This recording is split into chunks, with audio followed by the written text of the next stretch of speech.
السلام عليكم ورحمة الله وبركاته.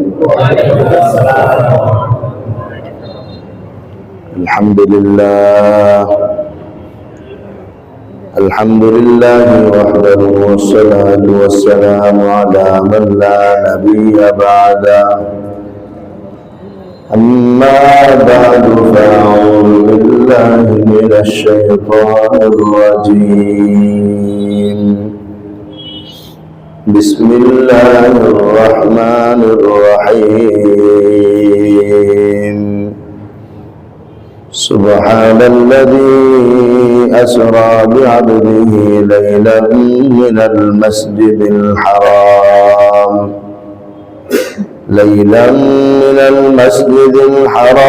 إلى المسجد الأقصى الذي باركنا حوله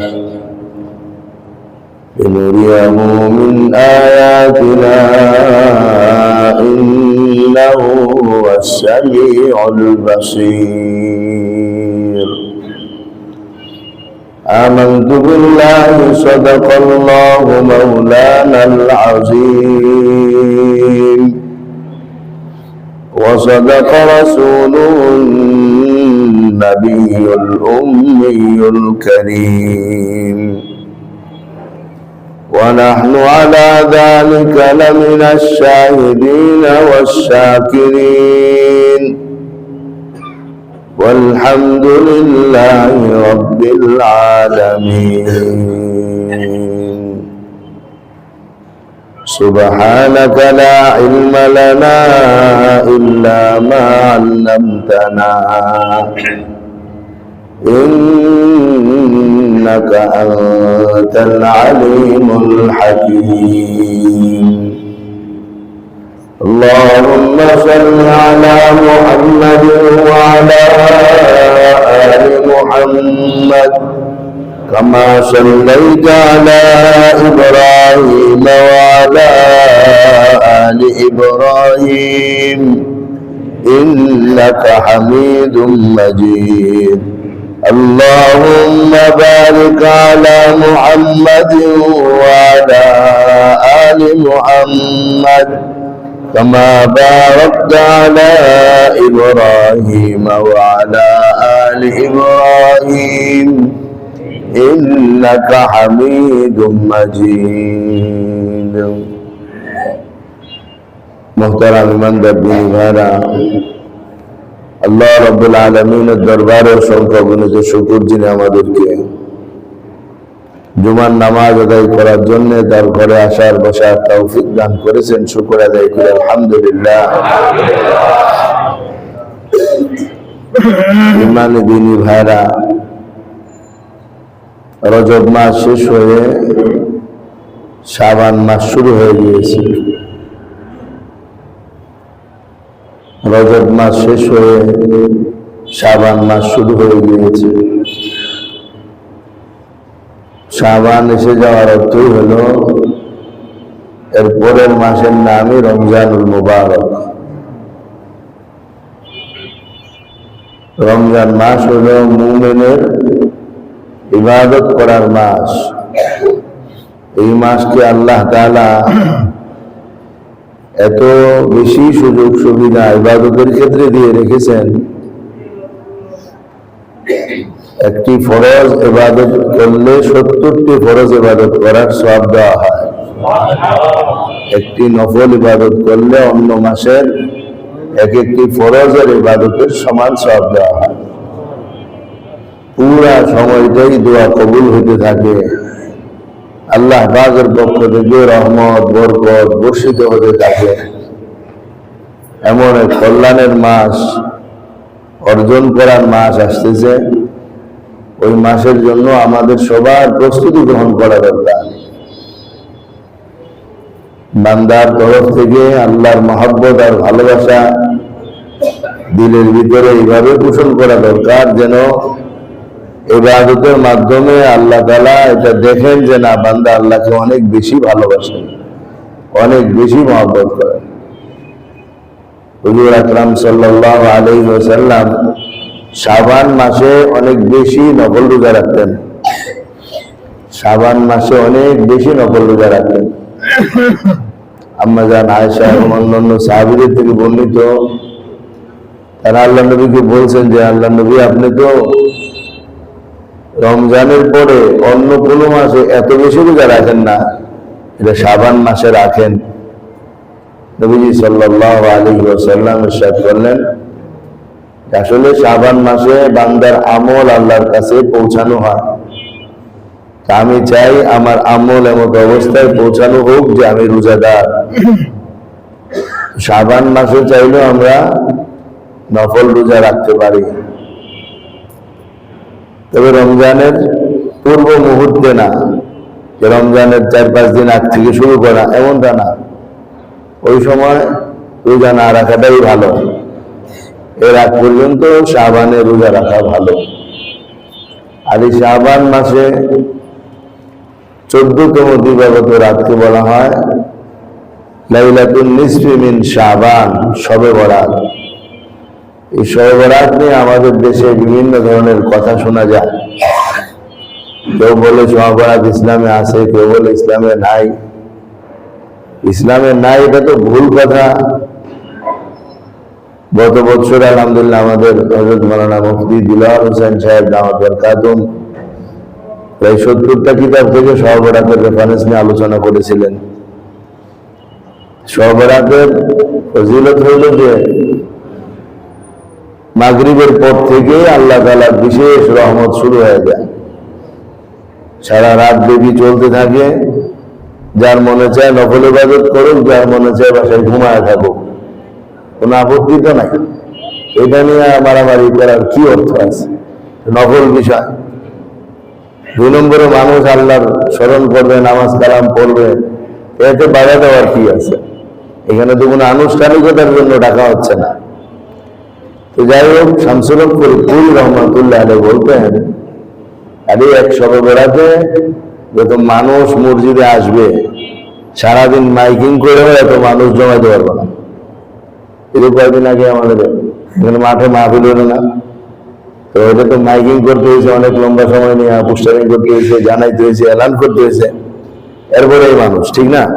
আর শবে বরাতে প্রত্যেক মসজিদে এর চেয়ে বেশি মানুষ, শবে বরাতে প্রত্যেক মসজিদে এর চেয়ে বেশি মানুষ। এই মানুষদেরকে তাড়াই দিয়ে লাভ কি? মানুষ আসে আল্লাহ ঘরে কান্নাকাটি করুক, আল্লাহ জিকির আজকার করুক, কোরআন তেলাওয়াত করুক, ইবাদত বন্দেগী করুক। এইখানে শবে বরাত ইসলামে নাই, এই নাই, সেই নাই, এগুলো বইলা মানুষের তাড়াই দিয়ে লাভ কি? এটাই মুজাহিদ আজম শামসুল হক ফরিদপুর রহমাতুল্লাহ আলাইহি বলছেন, মানুষ সারাদিন মাইকিং করে যে মানুষ না পাওয়া যাবে, এক শবে বরাতে এর চেয়ে বেশি মানুষ পাওয়া যাবে। এই জন্য মানুষের তাড়ায়া না দিয়া মানুষকে আল্লাহর সাথে জোড়াইয়া দেওয়ার চেষ্টা করা দরকার। এটাই তো মানুষের কাজ। এই রমজান মাস আসতেছে, এই রমজানের আবহাওয়াটাই ভিন্ন রকম। আগের দিনও যে লোককে নামাজ পড়ে নাই 30শে শাবান বা 29শে শাবানের দিন, রমজান মাসে 4 দিন মাত্র ওর মাথা টুপি লেগে যায়। ওই লোক যায় নামাজ নিয়ে মসজিদে চলে আসে, তাসবিহ একটা নিয়ে আসে, মিসওয়াক একটা কিনে, এবং মসজিদের মধ্যে অন্ততপক্ষে 1 সপ্তাহ সময় মসজিদের মধ্যে আসার চেষ্টা করে, নামাজ পড়ার চেষ্টা করে। এই জন্য আমরা যদি তাদেরকে বইকে পাঠায় দেয়, মিয়া সারা বছর তোমার খবর নাই, এখন আসছো প্রথম কাজে নামাজ পড়ার জন্য, যাও মিয়া তুমি। এইটা তো কোনো কাজের কাজ হবে না। কাজের কাজ হবে এই লোকটা যেখানে আসছে আল্লাহর ভালোবাসার মহব্বত নিয়ে, তারে আল্লাহর ভালোবাসার মহব্বত আরো দিয়ে আনি সারা বছরের মুসল্লি বানানো যায়। এটা হইল কাজের কাজ। এটা ইমাম সাহেবও করতে পারে, আপনারাও করতে পারেন। এক একজনকে মহব্বতের চাদরে আটকে নিতে পারেন। আরে মাশাআল্লাহ আপনি আসছেন, খুব ভালো করছেন, আল্লাহ অনেক খুশি হয়েছে আপনি আসছেন। আপনি প্রতিদিন আসলে তো আল্লাহ আরো বেশি খুশি হবে। আপনার আগমনে আমাদের মসজিদের ইট পাথর যা আছে সবাই খুশি হয়েছে আজকে, এটা আপনি আজকে আসছেন। প্রত্যেক মানুষ এটা চেষ্টা করা দরকার যে শবে বরাত, রমজান, ঈদ এগুলোকে কেন্দ্র করে যে সমস্ত বেনামাজি মুসলমানরা মসজিদে আসে, তাদেরকে মহব্বতের চাদরে আটকায় নেওয়া, যেন তারা সারা বছরের মুসল্লি হয়ে যায়। এই ফিকির সমস্ত মুসলমানদের করা দরকার।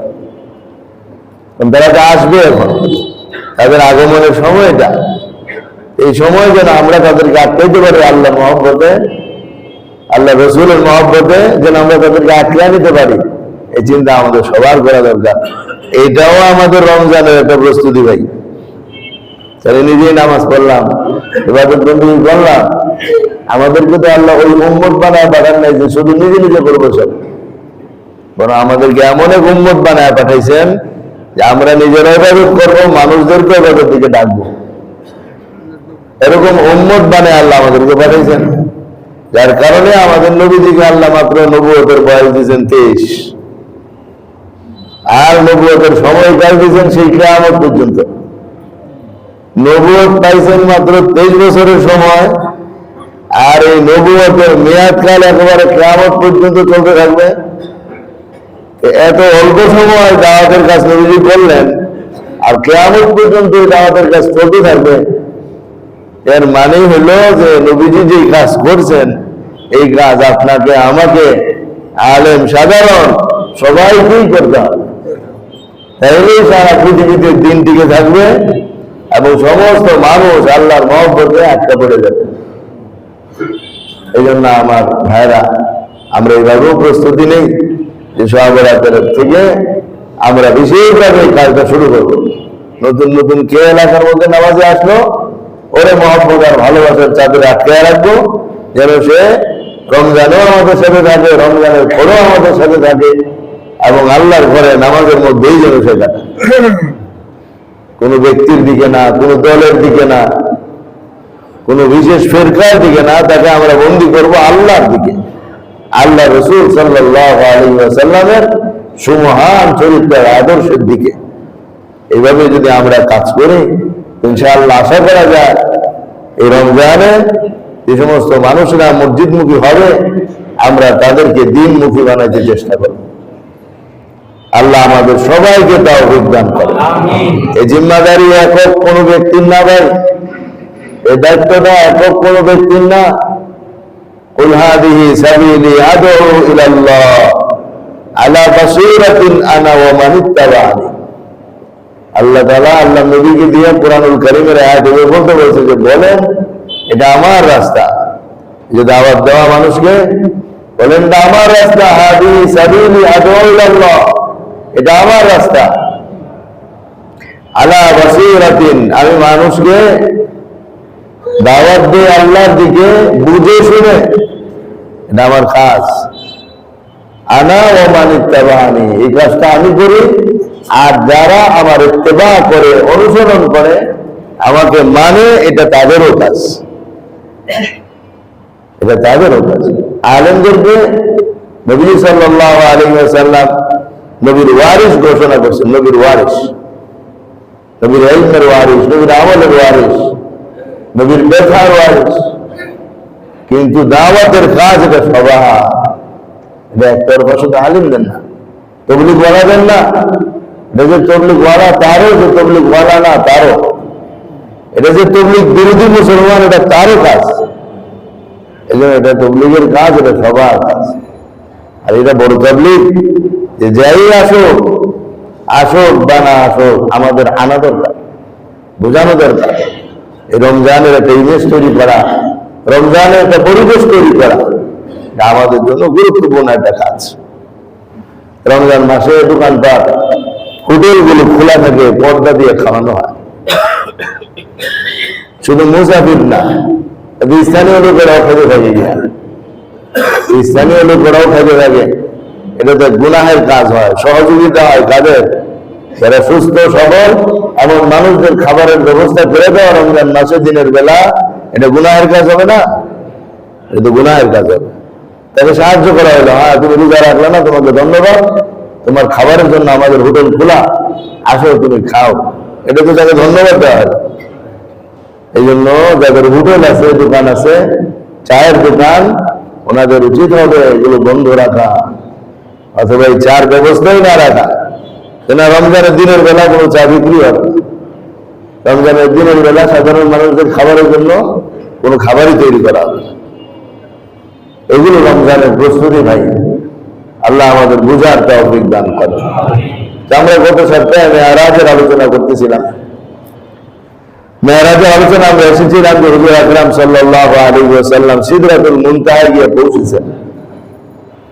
যেখানে যাওয়ার পর হযরত জিবরাইল আলাইহিস সালাম বললেন, ইয়া রাসূলুল্লাহ, আমার আর উপরে যাওয়ার সাধ্য নাই। আমি যদি সামনে যাই তো আমার সমস্ত পরগুলো আল্লাহর নূরের তাজাল্লিতে জলে পুরে সারখার হয়ে যাবে। এটা আমাদের এরিয়ার বাইরের এলাকা। আপনি যেহেতু আল্লাহর মেহমান, আপনি যেখানে যাবেন। হুজুর আকরাম সাল্লাল্লাহু আলাইহি ওয়াসাল্লাম নিজে চলতে শুরু করলেন আল্লাহর হুকুমে। হযরত আমিন সাহেব রাহমাতুল্লাহ আলাইহি থেকে যেভাবে শুনছি সেভাবে বলতেছি।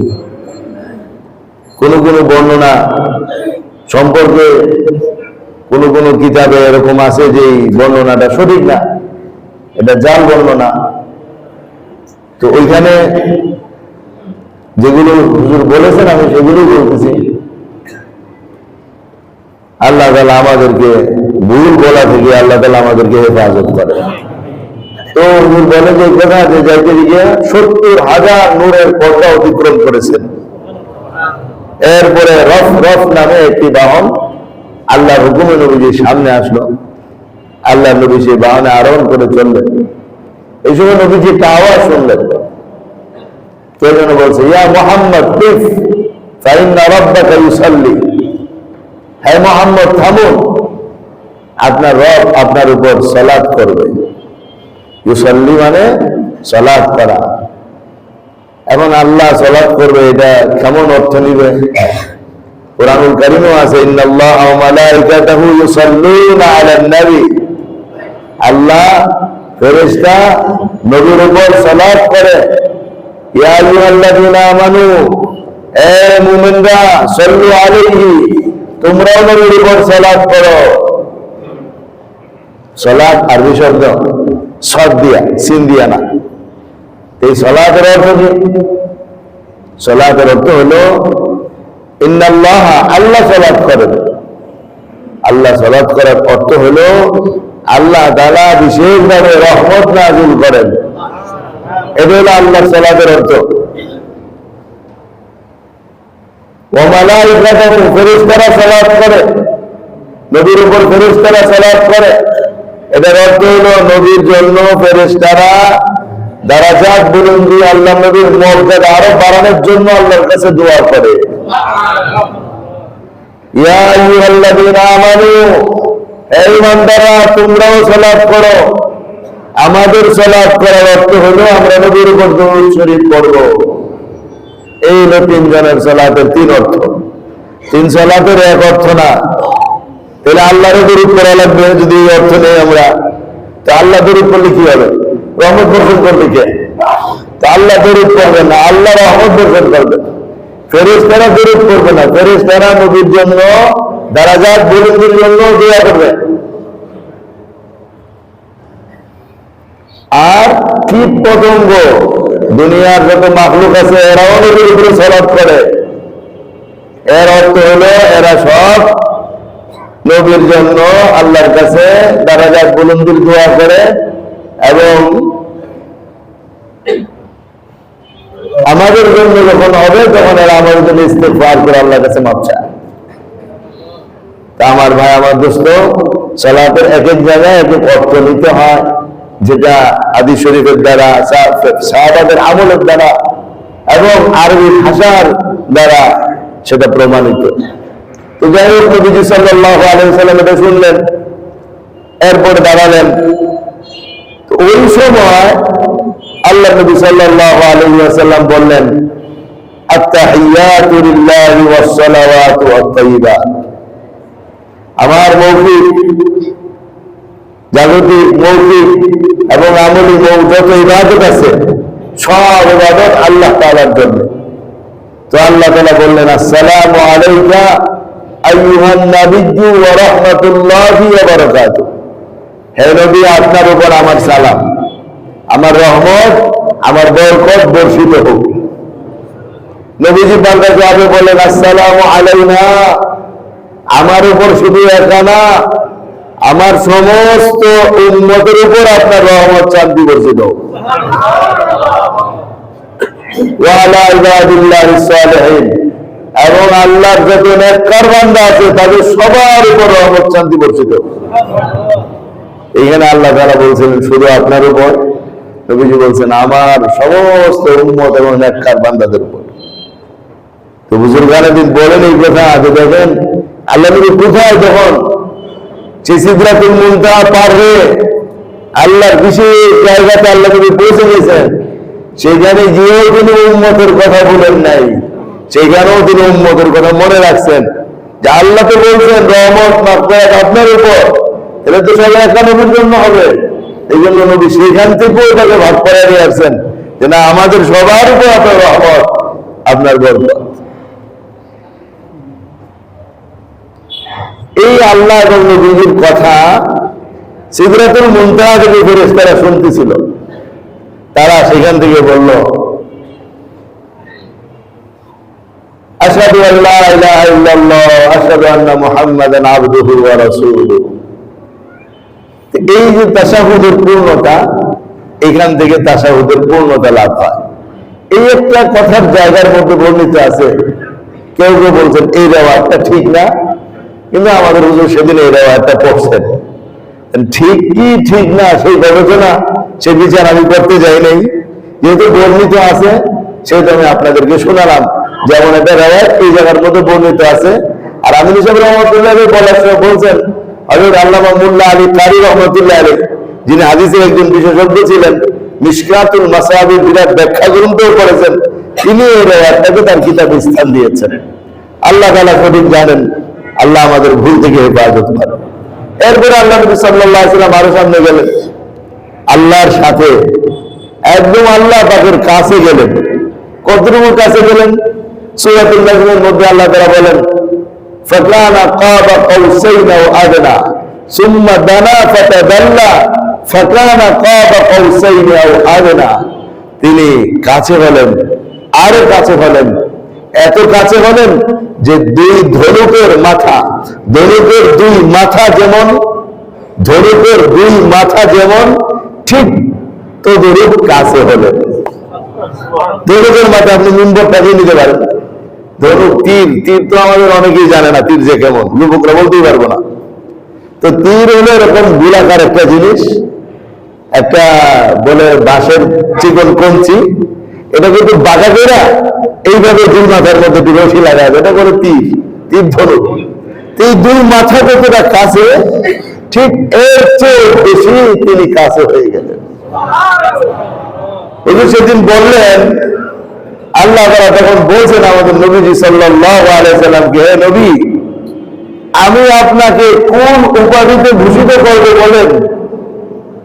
আপনাকে আমি কি উপাধি দিব? আপনি কোন উপাধি আমার কাছে চান? নবীজি সাল্লাল্লাহু আলাইহি ওয়াসাল্লাম বললেন, হে আল্লাহ, আপনি আমাকে আপনার বান্দা, আপনার দাস, আপনার গোলাম হিসাবে স্বীকৃতি দিলে আমি খুশি। বলেন না যে আমার বন্ধু ঘোষণা করেন, আমাকে শ্রেষ্ঠ বন্ধুত্ব দান করেন, আমাকে হাসরের ময়দানে সবচেয়ে বড় বানায় দেন। কিছুই বলেন নাই। কি চাইছেন? আল্লাহ আপনি আমাকে বান্দা বলে স্বীকার করবেন, আব্দুল বলবেন, আমাকে দাস বলবেন যে হ্যাঁ সে আমার বান্দা, তাই নিয়ে আমি খুশি।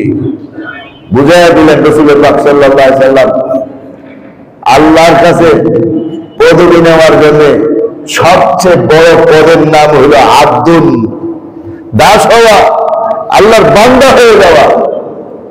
আর সেটাই আল্লাহ কুরআনুল কারীমে বর্ণনা করছেন, সুবহানাল্লাযী আসরা বিআবদিহি, সুবহানাল্লাযী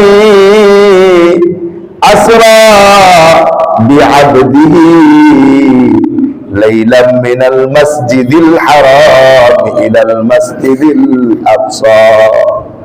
সমস্ত প্রশংসা আল্লাহর জন্য, যিনি তার বান্দাকে, তার দাসকে মসজিদুল হারাম থেকে মসজিদুল আকসা পর্যন্ত ভ্রমণ করালেন। তারপরে সেখান থেকে আল্লাহ নিজের কাছে ডেকে নিয়ে গেলেন। এই যে আব্দুল বলে আল্লাহ কথাটা এখানে প্রকাশ করে দিলেন। তারপরেও আল্লাহ তাআলা বলছেন ইত্তাখাযতু খলীলান ওয়া হাবিবা, আমি আপনাকে আমার খলিল বানাইলাম। খলিলের শাব্দিক অর্থ হলো অন্তরঙ্গ বন্ধু। আল্লাহ খলিল বানাইলেন। এরপরে আল্লাহ আরো কত কথা বললেন আল্লাহ নবীর সাথে। আমি নিশাবুজুর রহমতুল্লাহ সেদিন বলছেন, ওই যে নবীজির দোয়া বলছিলেন, কার হাতে ছেড়ে দিয়েছেন আমাকে? বিভিন্ন যে সেখানেই মানুষ মারধর করতে থাকে, তো আল্লাহ কাছে দায়িত্ব নিয়ে বলছিলেন, হাবিব কারো হাতে ছেড়ে দেই নাই, আপনি আমার হাতে আছেন। ওই কথাটা সেদিন দায়িত্ব নিয়ে কাছে নিয়ে সান্ত্বনা দিয়ে বলে দিচ্ছেন। এরপরে আল্লাহ নবী সাল্লাল্লাহু আলাইহি ওয়াসাল্লামকে আল্লাহ তাআলা কিছু পুরস্কার দিলেন। এই পুরস্কার দিয়া দুনিয়ার দিকে পাঠাইলেন। এর মধ্যে 1 নম্বরের পুরস্কার হলো 50 ওয়াক্ত নামাজ। কয় ওয়াক্ত নামাজ ভাই? 50 ওয়াক্ত নামাজ পুরস্কার দিলেন। 2 নম্বরের পুরস্কার সূরা বাকারার শেষ আয়াত, যার ভিতরে এমন এমন আশ্চর্যজনক দোয়া হয়ে গেছে যেগুলো পড়লে অনেক অনেক বড় দুয়ার কাজ হয়ে যাবে। 3 নম্বরের পুরস্কার দিলেন, যে ব্যক্তি একটা নেক কাজের ইচ্ছা করবে তাকে একটি সওয়াব লিখে দেওয়া হবে। যখন এটাকে বাস্তবায়ন করবে তখন তার আমলনামায় 10টি সওয়াব লিখে দেওয়া হবে। 4 নম্বরের পুরস্কার, গুনার কাজের ইচ্ছা করলেই গুনাহ লিখা হবে না, বাস্তবায়ন করলে একটাই গুনাহ তার আমলনামায় লিখা হবে। সওয়াবের ইচ্ছা করলেই সওয়াব, গুনার ইচ্ছা করলেই গুনাহ না। সওয়াবের কাজ বাস্তবায়ন করলে 10টা সওয়াব, গুনার কাজ বাস্তবায়ন করলে একটাই গুনাহ লিখা হবে, বেশি লিখা হবে না। এই পুরস্কারগুলো দিয়ে আল্লাহ নবীকে বিদায় দিলেন। আল্লাহ নবী আসতে আরম্ভ করলেন। সিদরাতুল মুনতাহা পার হয়ে, 7ম আকাশ পার হয়ে 6ষ্ঠ আকাশে আসার পর হযরত মূসা আলাইহিস সালামের সাথে সাক্ষাৎ হলো। হযরত মূসা আলাইহিস সালাম বললেন, আল্লাহ তাআলা আপনাকে কি উপহার দিয়েছে? বলে যে আমার উম্মতের উপর 50 ওয়াক্ত নামাজ ফরজ করেছেন। মূসা আলাইহিস সালাম বললেন, সর্বনাশ, আপনার উম্মত 50 ওয়াক্ত নামাজ পড়তে পারবে না। আমার উম্মতের উপর 2 ওয়াক্ত নামাজ ফরজ ছিল, ওটাই ওরা পড়তে পারে নাই। আর আপনার উম্মত তো আরো দুর্বল হবে, এরা কিভাবে 50 ওয়াক্ত নামাজ পড়বে? আপনি আল্লাহর কাছে গিয়ে ক্ষমা আনেন। হযরত মূসা আলাইহিস সালামের কথা শুনা নবীজির উম্মতের উপর মায়া লেগে গেল। আসলে তো যদি না পড়তে পারে, আল্লাহ খুশি খুশি পুরস্কার দিছে, উম্মত যদি না পড়তে পারে এতে বিপদে হয়ে যাবে উম্মতের। থাক আমি যাই, ক্ষমা নিয়ে আসি। আল্লাহর কাছে গেছেন, ইয়া বলছেন যে আল্লাহ আমার উম্মত দুর্বল, আমার উম্মতের নামাজ একটু কমায় দিলে ভালো হয়। আল্লাহ তাআলা বলছেন, ঠিক আছে হাবিব, আপনি আসছেন, 5 ওয়াক্ত কমায় দিলাম, 45 ওয়াক্ত নিয়ে যান। নবীজি 45 ওয়াক্ত নামাজ নিয়ে আসতেছেন। আবার মূসা আলাইহিস সালামের সাক্ষাৎ। হযরত মূসা আলাইহিস সালাম বললেন, কত কমাইছে? 5 ওয়াক্ত কমাইছে। না না, 5 ওয়াক্ত কমাইলে হবে না, আরো বেশি কমাইতে হবে, আপনি আবার যান। আল্লাহ নবী আবার গেলেন, আরো 5 ওয়াক্ত কমানো হলো। এইভাবে নবীজি 9 বার গেলেন। 5 নং 45 ওয়াক্ত নামাজ আল্লাহ তাআলা কমায় দিলেন। এবার মূসা আলাইহিস সালাম আবার বললেন যে কত? 5 ওয়াক্ত দিছে। বলা 5 ওয়াক্ত পারবে না, আরো কমায় আনেন। আমাদের নবী সাল্লাল্লাহু আলাইহি সাল্লাম বললেন, আমার আর যাইতে মন চায় না, লজ্জা লাগে। প্রত্যেকবার 5 ওয়াক্ত করে কমাইছে, এখন 5 ওয়াক্ত গেলে তো 5 ওয়াক্তই কমে যাবে, নামাজে আর থাকবো না, আমি আর যেতে পারবো না। আল্লাহ নবী সাল্লাল্লাহু আলাইহি ওয়াসাল্লাম এই 5 ওয়াক্ত নামাজ নিয়ে জমিনের দিকে রওনা হয়ে গেছেন। তখন আল্লাহর পক্ষ থেকে একটা আওয়াজ শোনা গেল, কি? মা ইউবাদদালুল কওলু লাদাইয়া ওয়া মা আনা বিযাল্লামিল লিল আবিদ। ও নবী, আমার কথার কোনো পরিবর্তন হয় না। আমি বলছি নামাজ 50 ওয়াক্ত নামাজ 50 ওয়াক্তই থাকবে, কিন্তু আদায় করার সময় 5 ওয়াক্ত পরিণত করে দিলাম।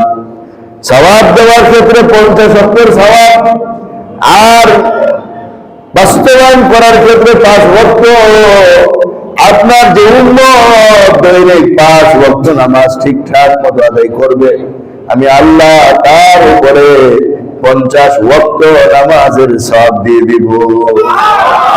মান জাআ বিল হাসানাতি ফালাহু 10 আমসালিহা ওয়া মান জাআ বিস সাইয়্যাতি ফালা ইউজজা ইল্লা মিসলাহা হুম লা ইউজলামুন। কোরআনের অন্য জায়গার মধ্যে আল্লাহ বলেন যে ব্যক্তি একটা নেক কাজ করবে, আল্লাহ বলেন আমি তাকে 10টা সওয়াব দান করব। 1 ওয়াক্ত নামাজ পড়লে তার আমলনামায় 10 ওয়াক্ত নামাজের সওয়াব দেওয়া হবে। আমার ভাই, আমার দোস্ত, মেরাজের সবচেয়ে বড় উপহার নামাজ। এই নামাজ যথা সময়ে আমাদের আদায় করা দরকার। নামাজ হলো মুমিনের মেরাজ। আসসালাতু মেরাজুল মুমিনিন, নামাজ মুমিনের মেরাজ। এটা হাদিস না, এই কথাটা হাদিস না, আমাদের সমাজে এটা হাদিস বলে প্রচলিত। এটা বুজুর্গানে দ্বীনের বক্তব্য। আসসালাতু মেরাজুল মুমিনিন, নামাজ হলো মুমিনের মেরাজ। আল্লাহ তাআলা নবীজিকে কাছে ডেকে নিয়ে যে হুকুমটা দিবেন ওটাই তো নামাজ। নবীজিকে কাছে ডেকে যে হুকুম দিলেন ওটাই তো নামাজ। যে নামাজ নবীজি মেরাজ শরীফ থেকে নিয়ে আসছেন, ওই নামাজই তো মেরাজ। বান্দা যখন নামাজে দাঁড়ায় যাবে, সে আল্লাহ তাআলার মেরাজে যেন চলে গেল। এই জন্য নামাজ যথা সময়ে পড়া দরকার ভাই। নামাজের ব্যাপারে অনেক বেশি গাফলতি, অনেক বেশি গাফলতি নামাজের ব্যাপারে আমাদের ভিতরে। এই জন্য নামাজকে ঠিকঠাক মতো পড়া দরকার। নামাজের জন্য হাদিস শরীফে বাচ্চাদেরকে শাসন করার কথা আছে। 10 বছর বয়স হয়ে গেছে, নামাজ পড়ে না। ওয়াদরিবু আলাইহিম আবনাউ 10। 10 বছর বয়সে যদি বাচ্চারা নামাজ না পড়ে, তাহলে বাচ্চা করে পিটাও। পিটানোরও লিমিট আছে। পিঠে হাড্ডি ভেঙে ফেলতে বলে নাই, দাঁত ফেলাই দিতে বলে নাই, চামড়া উঠে ফেলতে বলে নাই, রক্তাক্ত করতে বলে নাই। মহব্বত আর ভালোবাসা নিয়েও তো পিটান যায়। ওইভাবেই পিটাইতে বলা হয়েছে যেন যে নামাজি হয়ে যায়। ভয় দেখা মায়ের আছে না, যে মায়ের যতটুক না জুড়ে তার তো গর্জন তর্জন আরো বেশি জোরে। বৃষ্টি যতটুকু পড়ো, কিন্তু এমন আকাশ দেখা শুরু হয়েছে, মনে হয় যে তুফান আর বন্যা ভেজে গেল সব, যে কিছুই আর নেই। তো মায়েরও তো এরকম আছে যে গর্জন তর্জনই হবে বেশি, মায়ের হবে কম। সন্তানদের ব্যাপারে আল্লাহ নবীর বিধান এটা ভাই। কত বাবা আছেন কোনদিন নামাজের জন্য বাচ্চাদেরকে বলেনও নাই। মায়ের তো দূরের কথা, মায়ের তো দূরের কথা বলেনও নাই কোনদিন। আর কত বাবা বলছেন ঠিক, কিন্তু কোনদিন রাগ দেখান নাই। নামাজের জন্য রাগ দেখানো হয় নাই। আল্লাহ তাআলা জিজ্ঞেস করলে কি উত্তর হবে, কি উত্তর হবে, সেটাও আমাদের প্রস্তুত রাখা দরকার। কোরআনুল কারীমের মধ্যে নামাজের ব্যাপারে অনেক আয়াত আসছে। আল্লাহ তাআলা বলেন, ফাওয়াইলুল লিল মুসাল্লিন আল্লাযীনা হুম আন সালাতিহিম সাহুন। ওই মুসল্লিদের জন্য বড় দুর্ভোগ যারা তাদের নামাজের মধ্যে অলসতা করে। নামাজে অলসতা করে, নামাজ পড়ে লেট করে, নামাজ পড়ে দেরি করে, নামাজ পড়ে মনোযোগ ছাড়া, সব মুসল্লি এখানে ঢুকে যাবে। আল্লাহ তো বলেন নাই বেনামাজির জন্য দুর্ভোগ। বেনামাজির জন্য তো অবশ্যই দুর্ভোগ আছে, কিন্তু নামাজের জন্য দুর্ভোগ আছে। ঠিক মতো নামাজ হয় না কেন? নামাজের রুকু সিজদা এগুলো হয় না কেন? এটার জন্য দুর্ভোগ আছে। দাঁড়ায় নামাজ পড়া ফরজ, দাঁড়ায় নামাজ না পড়ে বসে নামাজ পড়ে, সেও তো দুর্ভোগের ভিতরে পড়বে। দাঁড়ায় নামাজ পড়া ফরজ, বৈশা নামাজ পড়ার যে একটা যোগ্যতা দরকার, একটা অপারগতা, অক্ষমতা থাকা দরকার। ওইটা 16 আনা ভিতরে থাকতে হবে, তারপরে আপনি বসে নামাজ পড়ার অনুমতি পাবেন। কিন্তু পুরা শক্তি আছে গায়ে, বাসা থেকে সুন্দর মতো হাইটেও আসা গেল, আইসা বসে গেলেন, আবার চেয়ার দেওয়া লেগে গেলেন, এটা তো ঠিক না, এটা ঠিক না। এই জন্য আমার ভাই, সবার কাছে বিনীত অনুরোধ, আল্লাহর কাছে জবাব দেওয়ার মতো অবস্থান নিজের মধ্যে বজায় রাখতে হবে। আল্লাহর কাছে জবাব দেওয়ার মতো অবস্থান নিজের মধ্যে বজায় রাখতে হবে। অন্যদেরকে প্রাধান্য দেওয়ার একটা মন মানসিকতা নিজের মধ্যে ধারণ করতে হবে। অন্যকে প্রাধান্য দেওয়ার একটা মন মানসিকতা নিজের মধ্যে ধারণ করতে হবে। মসজিদের মধ্যে কোনো বিষয় নিয়ে আমরা ঝগড়াঝাটি না করি ভাই। বলতেছি মসজিদের মধ্যে কোনো বিষয় নিয়ে আমরা ঝগড়াঝাটি না করি, নিজের উপর অন্যকে প্রাধান্য দিতে চেষ্টা করি। এক যুদ্ধের মধ্যে, যুদ্ধ শেষ হওয়ার পরে সাহাবায়ে কেরাম খোঁজ নিতে গেলেন নিজেদের শহীদদের অবস্থা কি। এক জায়গায় গেছেন, একজনে বলতেছে পানি দাও, পানি জলদি পানি আনা হয়েছে ওনার জন্য। উনি কিন্তু জীবনের শেষ প্রান্তে, শ্বাস শেষ হয়ে যাবে, একদম মিঠে মিঠে আওয়াজে বলছিলেন পানি। ঠিক এই মুহূর্তে যখন পানি ওনার সামনে ধরা হয়েছে, তখন তিনি পানি হাত নিবেন, এই সময় আরেক জায়গার থেকে আওয়াজ আসলো পানি। উনি বললেন ওখানে নিয়ে যাও। খাইলেন না। কোন মুহূর্তে খাইলেন না? যখন উনি পিপাসার কাতর, উনি মৃত্যু শয্যায় কাতর, ওনার মন চেয়েছে একটু পানি খাওয়ার জন্য। উনি এই সময় অন্য একজন শহীদ হয়ে যাবে এমন মানুষের মুখে শুনছেন পানি, ইনি বললেন ওনাকে দাও, আমার চেয়ে ওনার দরকার বেশি, আমার চেয়ে ওনার দরকার বেশি, ওনার কাছে নিয়ে যাও। উনি তো এতটুকুই বলছেন সেখানে যাও। আপনি এই কথার ব্যাখ্যা খুঁজেন তো। নিজের পানি খাওয়ার দরকার ছিল, মুমূর্ষ অবস্থায় চলে যাবেন, কিন্তু সেখানে পাঠাইয়া দিলেন আরেকজনের কাছে। এটাকে বলা হয় অন্যকে প্রাধান্য দেওয়া। কোরআন বলে ওয়ুথিরুনা আলা আনফুসিহিম, নিজেদের উপর অন্যদেরকে প্রাধান্য দেওয়া। ওই দ্বিতীয় জনের কাছে যখন পানির গ্লাস নিয়ে গেছে, তখন আরেকজনের কাছ থেকে আওয়াজ আসছে পানি। ইনি পানি না খায় বলছেন সেখানে পাঠাইয়া দেন, বুঝাইছেন আমার চেয়ে ওনার দরকার বেশি। যখন ওইখানে গেছে, ওর জায়গা দেখেন ওনার জীবন প্রাণ নিভে গেছে, পানি নিয়ে দৌড়ায় তার দ্বিতীয় জনের কাছে আসছেন, আসা দেখে ওনারও জীবন প্রাণ চলে গেছে। এরপরে দৌড়ে আবার নিজের আপন ভাইয়ের কাছে আসছেন, আসা দেখেন ইনিও দুনিয়া থেকে বিদায় নিয়ে চলে গেছে। সাহাবাদের বৈশিষ্ট্য কি ছিল ভাই, আর আমাদের মুসলমানদের বৈশিষ্ট্য কি ভাই, চিন্তা করা দরকার। চেয়ার নেওয়া প্রায় সপ্তাহে গন্ডগোল হয়, মুরব্বীরাও বলতেছেন, এলাকার বাইরেও বলতেছে। আমরা এই বিষয়টা চিন্তা করি, আমরা চেয়ার নিয়ে গন্ডগোল করবো কেন? মসজিদে নামাজ পড়তে আসি, চেয়ারে নামাজ পড়ার ব্যাপারে আমাদের মুফতি দিলওয়ার হোসেন সাহেব বরকাতুম তো খুব কঠোর ভাবে বলে গেছেন আমাদের মসজিদে, না? এবং চেয়ারে নামাজ পড়া নিষেধ, এই কথা আমাদের ইসলামিক ফাউন্ডেশনের মাওলানা মুফতি আব্দুল্লাহ সাহেব বিশাল এরকম ক্যালেন্ডার বানায় বানায় সব মসজিদে বিতরণ করছেন, চেয়ারে নামাজ পড়া অকাঠ্যভাবে হারাম। এরপরে মুফতি তাকি উসমানী সাহেবের একটা বই পাওয়া যায়, সেখানে চেয়ারে নামাজ পড়ার শর্ত সাপেক্ষে উনি কিছুটা বৈধতা লিখছেন, খুব শর্ত সাপেক্ষে। সহি তরিকাটা কি? নামাজ সহি তরিকা পড়ার কথা হলে আমাদের নবীজি কিভাবে নামাজ পড়ছেন আমাদের সেভাবেই পড়া উচিত, নাকি ভাই? নবীজি বলছেন সল্লু কামা রাআইতুমুনি উসাল্লি, আমি যেভাবে নামাজ পড়ি তোমরা ওইভাবে পড়ো। নবীজি সাল্লাল্লাহু আলাইহি ওয়াসাল্লাম যৌবন বয়সের নামাজে পড়েছেন, বার্ধক্যের নামাজে পড়েছেন, অসুস্থ অবস্থার নামাজে পড়েছেন, যখন হয়েও নবীজি নামাজ পড়ে দেখাইছেন। কোন হালতে নবীজির নামাজ বাকি নাই দেখানোর। দিনের বেলার নামাজে পড়ে দেখাইছেন, রাতের বেলার নামাজে পড়ে দেখাইছেন, সুস্থ অবস্থার নামাজে পড়ে দেখাইছেন, অসুস্থ অবস্থার নামাজে নবীজি পড়ে দেখাইছেন।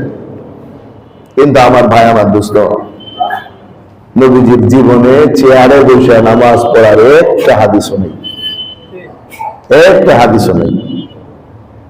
এই জন্য পাকতে আমরা কেউ চেয়ারে না বসি, ফ্লোরে বসে নামাজ পড়ি। প্রয়োজনে পা দুইটা কেবলার দিকে ছড়াই দেবো, এটাই নিয়ম। সব ফিকার কিতাবে এটা আছে। ফ্লোরে বসা পা দুইটা কেবলার দিকে দিয়া তারপরে বসে নামাজ পড়ি। রুকু হবে ইশারা, সেজদা হবে ইশারা। এই কপালটা মাটিতে লাগাইতে পারা কত বড় নিয়ামত, আজকে বুঝে আসতেছে না আমাদের। এমন বহু মানুষ আছে আমার এই ছোট্ট জীবনে, তাদের সাথে কথা হয়েছে, তারা কাঁদছে আর বলছে, হুজুর ডাক্তার 2 মাস সেজদা করতে নিষেধ করছে, যখন সেজদার সময়টা আসে তখন কলকাতা সরকার হয়ে যায়, হ্যাঁ যদি সেজদা না দিয়ে মেরে দেয় কি অবস্থা হবে, রবের সামনে মাথাটা মাটিতে লাগাইতে পারতেছি না, দুঃখে কলিজাটা ফেটে যায়। জন্য আমি পায়ে হাত রেখা বলবো, আপনাদের প্রতি সম্মান রেখা বলবো, আপনারা একটু বিবেচনা করবেন। চেয়ারে বসে নামাজ পড়া, আল্লাহ নবীর জীবনে চেয়ারে বসে নামাজ পড়েন নাই। আচ্ছা, যেই কাজ নবীজি করেন নাই ওই কাজ সাহাবারা করবেন, এটা আপনাদের বিশ্বাস হয়? তো মুখস্থ এটাও বলা যাবে সাহাবায়ে কেরামের কেউ চেয়ারে বসে জীবনে নামাজ পড়েন নাই। যদি পড়তেন তাহলে হাদিসে থাকতো যে সাহাবারা পড়ছেন। সাহাবারা যদি না পড়ে থাকে তাবেঈরা কোনদিন কেউ চেয়ারে বসে নামাজ পড়ার হাদিস পাওয়া যাবে না। এজন্য আমরা সবার কাছে আহ্বান রাখবো, চেয়ারের বিষয়টা নিয়ে আমরা মসজিদে গন্ডগোল না করি, আর চেয়ারে বসে আমরা নামাজ পড়াই বাকিয়ে দিই। ওলামাদের বিশাল একটা সংখ্যা তো বলতেই আছেন চেয়ারে বসে নামাজ হবেই না। ওলামাদের বিশাল একটা সংখ্যা এটা বলতেছেন যে চেয়ারে বসে নামাজ হবেই না। 2-1 জন অনুমতি দিচ্ছেন, তাও খুব শর্ত সাপেক্ষে। একদম মাজুর অসুস্থ মানুষ, ঠিক আপনার হাতে একটু ব্যথা, একটু ব্যথা, চিন্তা করেন আল্লাহ মাফ করুন, ব্যথা যদি এই পরিমাণ বাড়ে জীবনে হাঁটুটা নাই লাগাইতে পারেন তখন কি অবস্থা হবে? যদি ব্যথাই হয় হাঁটু সরাই দেন, আসন গৌরা বৈঠা, 1 নম্বরে আত্মাহিয়াতের শুরুতে বৈঠা নামাজ পড়া, যদি সেটা না হয় আসন গৌরা বসে তাও নামাজ, যদি সেটাও না হয় তাহলে পা দুটো কেবলার দিকে ফিরে এলিয়া নামাজ, তাও নামাজ পড়ার কথা। যদি তাও না হয়, অসুস্থ এত বেশি হয়, তাহলে হাদিস শরীফের মধ্যে আছে পিছনে 2টা বালিশ দিয়া পূর্ব দিকে মাথা লম্বা করে পিছনে 2টা বালিশ দিয়ে শোয়া দেওয়া হবে। পিছনে 2টা বালিশ দিলে কি হবে, মাথাটা একটু উঁচু হবে, এইদিকে তাকান সবাই, ডানে ভাবে তাকান, আমার দিকে সবাই তাকান, তো মাস্টারগুলো মন থাকবে না, পরে পেশ লাগাই দেবে যে কি করলো না করলো, নামাজ পড়তে করলো না শুয়ে থাকতে করলো, হুজুর তা তো বুঝলেন না ভালো করে। এই জন্য এইদিকে তাকান, বালিশের কোথায় আসছে না, বালিশ মানেই তো শুয়া, এরপরে বাসায় যা বলবো যে না নামাজের সময় শুয়ে থাকতে পেয়েছে, হুজুর শোনে না ভালো করে। তো পিছনে 2টা বালিশ দিলে একটু উঁচা হবে না, শোনেন না, একটু উঁচা করে শোয়া কেবলা মুখি করে শোয়া দিতে হবে। অর্থাৎ মুখটা থাকবে কেবলার দিকে আর পা দুটো থাকবে কেবলার দিকে, একটু উঁচা, এইভাবে নামাজ পড়ার কথা বলা হচ্ছে। এইটাও যদি সম্ভব না হয় তাহলে উত্তর দক্ষিণে শুয়ে থাকবে, কিন্তু মাথাটা কেবলার দিকে থাকবে, তারপরেও নামাজের কোনো ছাড় নাই। এত লম্বা শরীয়তের পদ্ধতি দেওয়া আছে, কিন্তু শরীয়তের ফিকহের কিতাবের মধ্যে কোথাও চেয়ারের কথা নাই। আমাদের মুফতি আব্দুল্লাহ সাহেব ইসলামিক ফাউন্ডেশন উনি যে গবেষণা করছেন, ওখানে উনি বলছেন এটা খ্রিস্টানদের গির্জা থেকে আসছে। খ্রিস্টানরা এখন গির্জার মধ্যে এই চেয়ার বসায় বসায় তাদের উপাসনা করে, মুসলমানদের মসজিদের মধ্যে এগুলো চলে আসছে। এই জন্য আমরা আহ্বান রাখবো, আমরা সবাই চেষ্টা করব যে আমি পারতপক্ষে চেয়ারে বসবই না। আর মসজিদ কমিটির মুরব্বীদের কাছে আমরা বলবো যে চেয়ার আপনারা কিছু কমানোর ব্যবস্থা রাখেন, অথবা একটা সাইডে চেয়ার দেন, বারিন্দায় দেন, আপনারা সেটা পরামর্শ করে যেটা ভালো হয় আপনারা করতে পারেন। আল্লাহ তাআলা আমাদেরকে বুঝার তৌফিক দান করেন। এই কথাগুলো নিজের আমলকে সুন্দর করার জন্য ভাই, এই কথাগুলো নিজের আমলকে ওয়ালা করার জন্য। নামাজ সেই মেরাজ থেকে আসছে, ওই মেরাজের নামাজটা গেল মেরাজের নামাজ। নবী সাল্লাল্লাহু আলাইহি ওয়াসাল্লাম জীবনের শেষ প্রান্তে মসজিদে যাইতে পারবেন না, মসজিদে যাইতে পারতেছেন না, একা একা দাঁড়াইতে পারতেছেন না, দুইজন সাহাবীর কাঁধে বের করে, একজন হয়তো আলী রাদিয়াল্লাহু তাআলা ছিলেন, আরেকজন ওনার চাচা মনে হয় ছিল। তো যাই হোক, দুইজনের কাঁধে বের করে আল্লাহ নবী সাল্লাল্লাহু আলাইহি ওয়াসাল্লাম মসজিদের ঘর থেকে বের হওয়া, মসজিদ কাছে লাগানো তো যাচ্ছিলেন, আর পা গুলো মাটিতে লাগতেছিল। এত কষ্ট করে নবীজি গেলেন মসজিদের মধ্যে, গিয়ে কি করলেন? হযরত আবু বকর সিদ্দিক রাদিয়াল্লাহু আনহু নামাজ পড়ে গেছিলেন, নবীজি সাল্লাল্লাহু আলাইহি ওয়াসাল্লাম গিয়া মুসল্লির কাতারে বৈশা নামাজ শুরু করে দিলেন। এজন্য আমি ভাই বিনয়ের সাথেই বলবো আমাদের সব মুসলমান ভাইদেরকে, ভারতের পক্ষে চেয়ারের মধ্যে বসার কোনো দরকার নেই। আমরা খেয়াল করবো আমাদের নামাজটা যত কষ্টের হবে তত সওয়াবের হবে, যত কষ্ট তত সওয়াব, যত কষ্ট তত সওয়াব। আল্লাহ তো সওয়াবের জন্যই রাখছেন। এই যে দাঁড়াই নামাজ পড়বো, মাটিতে সেজদা দিব, মাটিতে সেজদা দিতে যদি আমার 1 মিনিট 1.5 মিনিট সময় লেগে যায়, ইমাম সাহেব সেজদাতে উঠে নিতেছে, এমন পরিমাণ হয়ে গেছে, আপনি আস্তে আস্তে বাংলা বাংলা যেতে যেতে তাও কোনো অসুবিধা নাই, তবুও আস্তে করে ইমাম সাহেবকে গিয়ে সেজদা পাইলে সেজদা হয়ে যাবে। আর যদি বেশি কষ্ট হয় তাহলে রুকুটাও ইশারায় হবে, সেজদাটা আরেকটু বেশি ঝুঁকায়া হবে, কিন্তু কোনো অসুবিধা হবে না ইনশাআল্লাহ। আল্লাহ তাআলা আমাদের সবাইকে বুঝার তৌফিক দান করেন, আর এই মেরাজের আমলগুলো আল্লাহ তাআলা আমাদের করার তৌফিক দান করেন।